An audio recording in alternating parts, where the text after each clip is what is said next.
So it's been wonderful to watch that story really unfold. It is an important option, especially for our patients who have BRCA mutations, whether that's inherited BRCA mutations or in the tumor. And the emergence of PARP inhibitors has really pushed us to test universally all ovarian cancer patients at the point of diagnosis. So that has an outcome for the patient themselves, because we're incorporating PARP inhibitors into the upfront management of women with ovarian cancer. But equally as important is that early identification allows the cascade testing, where now you have that information and now all the unaffected women in the family can get tested and hopefully prevent ovarian cancer or prevent breast cancer. That's really how we're going to impact mortality the most.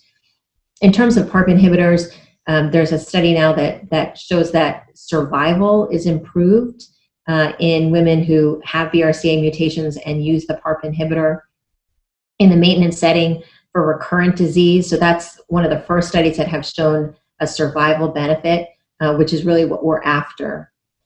As we move it into the upfront setting, it has gotten more confusing in terms of what you were saying, which PARP inhibitor to use.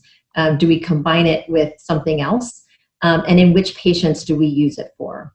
So kind of the easiest decisions are in someone who has a BRCA mutation, either germline or somatic. Those individuals, it makes sense to use it in the upfront maintenance setting.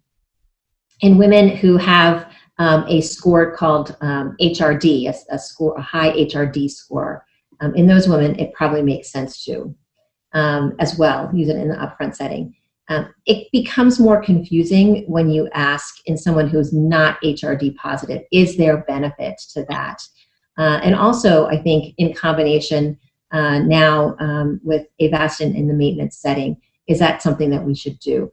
I would say the jury is still out on that. And there are clearly side effects to these medicines, both short-term and long-term. So I would say personally, I'm more cautious. It has benefits in a subset. I'm not quite ready to say that all women should be on a PARP inhibitor.